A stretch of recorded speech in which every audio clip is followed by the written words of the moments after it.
What's up, my podcast listeners? This is your host, Val Matuszewski, and I'm excited today for today's topic because we're going to go over shoulder mobility. And one of the things that I find on a daily basis, training clients or even seeing certain patients in the clinic, or even people messaging me online about their injury or weird thing that their shoulder does while pressing. um, a lot of times when I actually take the time to say put someone through an assessment, I quickly realize that one, they have no capsular space for the shoulder to move freely. What does that mean? So if I have my arm bone that has a little ball at the end of it, and then my actual shoulder socket, this should be able to move freely to do all these different things that a shoulder can do. But when we have no space, and then you try to move, it kind of gets stuck or even starts scraping against the actual shoulder joint itself. So um, that's a huge issue. And a lot of people don't address it. And this is where this whole internal strength model kind of falls into play. So if you've been following me for a while, you understand that I'm a huge advocate for mobility training. But really, what mobility training is strength training for your connective tissue. So if I asked anybody that goes to the gym, when was the last time you've trained your connective tissue? And they look at me like I'm speaking a different language. When we do your traditional back squat, shoulder press, bench press, whatever you want to, insert in that um, realm of training, it works externally. And if we understand that everything that we do in movement as a human being is based on our internal structure, then we start to realize that, like, oh, maybe that's an important area to focus on. And a lot of times people don't do that until they get injured. Because when you think about it, say you hurt your shoulder and you have a rotator cuff tear, and you go to physio or chiro, the first thing they get to you to do is some internal stuff of the shoulder, and you're doing those band resisted things for your shoulder, you're going through ranges of motion pain free, and it seems silly, it seems a waste of time, but those are the things that actually build up that connective tissue again. But the moment you get out of that acute state, you throw that shit out, and then you just go back to your bench pressing, shoulder pressing, and then eventually 3 months go by and you're like, damn, my shoulder hurts again. So what we're missing here is the stuff that your health practitioner provides you should be on a continuum with your regular training. So no, I'm not saying you're going to be doing a band resisted external rotation of your shoulder over and over again. There's other things that you can do to make it that much more challenging, to ensure that the rate of your traditional strength training is in conjunction with the connective tissue. So in order for you to take on more load onto your shoulder, doing shoulder pressing, push presses, whatever it is, you need a connective tissue surrounding that shoulder to be able to take on that load. It's the moment that the load exceeds what your connective tissue can take on, that's an issue. And then over time, it's just like the straw that breaks the camel's back, and out of nowhere you do one press and you're like, oh, that was sharp, and then you're kind of effed for a while. So that being said, like, where do we start? How do we know if we have the prerequisites to ensure that my shoulder is ready to take on things like barbell overhead press, dumbbell overhead press, just pressing in general? And one of the assessments that I utilize through the functional range assessment, which essentially just looks at both passive and active range of motion of each joint, and then goes into more of an active thing where we utilize controlled articular rotations to see the capacity of what your joint has and how much workspace we have. And one of the things that you can do at home is to check your shoulder external rotation. So when we look at capsule stuff, the two things that you should kind of focus on is shoulder internal rotation, external rotation. So for the sake of this video today, we are going to look at external rotation. Before we get into that, what I would love for every single person watching or listening to this show is to subscribe to my YouTube channel. We've been growing quite quickly, and my goal by the end of this year is to hit that 1,000 subscriber milestone. I think we're at 558 as of today, as of this recording. So if you could help support me and the show, hit the subscribe button. So I am going to share my screen. And every time I do this, I always forget how to do it. All right. So what we're going to look at, one, I'm going to full screen this. And I'm going to make myself a lot bigger. So one of the things that I like to check is shoulder external rotation. And when you look at the shoulder joint itself, in order to press overhead, you need to have adequate or just minimal active shoulder external rotation. So a lot of times when I take someone through a prone shoulder external rotation test, a lot of times they'll have, like, if I physically move them into external rotation, they have a lot of it. And then I'm like, okay, now I want you to do it yourself. And they get to here and they're like, I can't get there. So then we have this huge gap of active and passive, which is a huge no-no when it comes to pressing overhead, because that means you don't control that position above your head. And over time, that just puts you in a worse position to do anything overhead. Now, one of the tests that is actually in my book, the Ironclad Body Training System 2, is this specific test. So if I play this, you'd want to kind of set up your arm in this 90-degree position. I think I might adjust it a little bit. Yeah.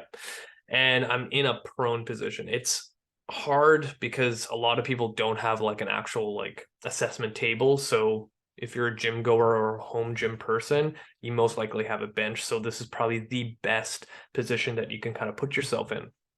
Now, in this position, my shoulders abducted at 90 degrees, and then we're going to try to drive that fist up.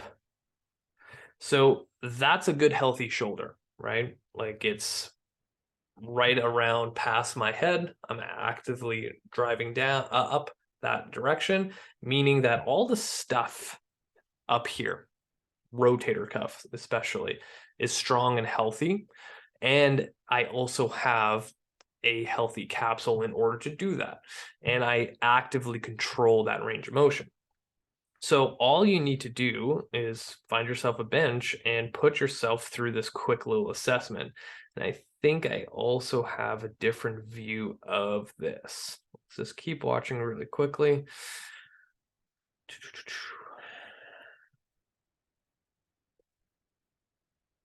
This is just a different angle. So you can see how my fist goes past my head, which is like ideal.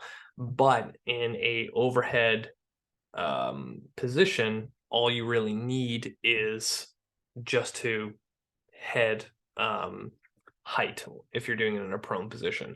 I have done this test where you're lying in a supine position, so lying on your back and doing the same thing. But that is essentially the only time I do it if someone is an actual case for really shitty mobility or they've had a previous injury to that shoulder. So this is a great starting tool for building, not building, well, I guess so, building a solid foundation of a like a shoulder program, shoulder rehab protocol, whatever you want to call it. But if you're a current person that's taken yourself through this little quick assessment and you find it challenging, you're not getting the height that you need, I would highly suggest you stop pressing overhead because it's going to just cause more problems than solutions. Now, where do you go from here? How do you improve shoulder external rotation? So from a Kinstretch perspective, you'd want to influence the tissues responsible to do that movement. That does not mean I'm going to now start doing a landmine press. Now that's a good substitute, but it's not going to fix the issue. You're just kind of working around the issue. And that's where I think a lot of people kind of get stuck is they find substitutions for exercises and they feel good, but say they really want to do the barbell overhead press, but they never get there because they're not influencing the actual issue. So if I had an individual in need of, how do I move this out of the way? More shoulder external rotation, something that I would throw in is a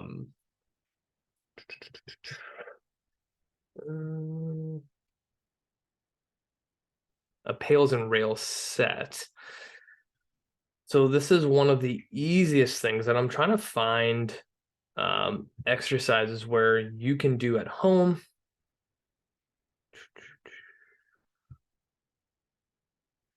So this is a half kneeling shoulder external rotation position. So just like in the assessment where I have the elbow at, 90 degrees of abduction and then taking my arm into external rotation and finding a stretch within that shoulder capsule, chest, front of the shoulder, wherever it feels tight. And we're going to hold this for about 2 minutes.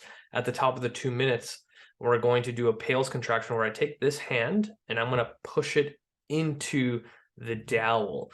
And I think that's going to be coming up pretty soon here. So yeah, now I'm doing that Pales contraction, slowly pushing into the dowel for about 10 seconds. After the 10 seconds is done, I'm going to let go of the contraction and see if I can get a little bit more of a stretch. And then I'm going to do the rails contraction where I'm going to take this hand and try to come off the dowel like that. So I'm getting more external rotation. Now, say I have finished doing that. The next thing is now I have all this new acquired range, because anytime you do those kind of isometrics, you're speaking to your nervous system that, you want more space. And now it's kind of like waiting for more information. So now we need to solidify that newly acquired range. And something as simple as doing, say, a prone shoulder external rotation actively would be a great place to start. So in this is a very similar position of the assessment, but now we're just trying to actively drive. And in this video, I have myself doing both arms. So ideally, if you were focusing only on one shoulder, you can do it single arm, or if you end up then stretching the other side and then doing two, that's fine too. But all we're doing is actively driving the fist up into external rotation, holding at the top for a couple seconds to kind of prime that shoulder joint and also teach the nervous system that that's the new range of motion. And this is all influencing all the cellular structures at the joint itself to lay down better tissue to function better and to absorb more load.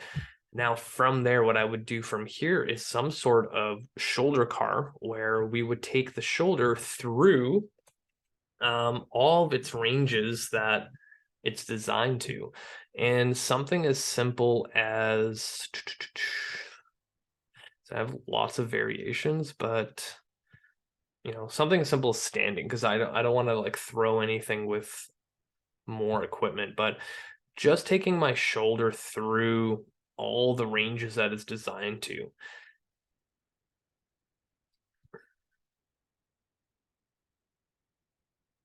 And it's important to always do this on a daily basis. So when I tell my clients and patients that, hey, I want you to do shoulder cars every day, you doing one set every single day is great. It's a great starting point, but it gets to a point where that shoulder car is just to do maintenance.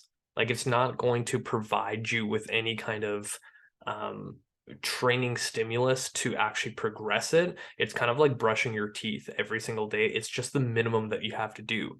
Now imagine if you didn't brush your teeth on a daily basis and you just did it like twice a week, your teeth would start deteriorating, right? So ideally you would do shoulder cards every single day is just daily maintenance, and then in a training setting you would try to increase the intensity. So maybe my first set I'm just doing this, and then the second set I'm gripping a tennis ball, lacrosse ball, whatever you have, to create more tension as I go through my shoulder card.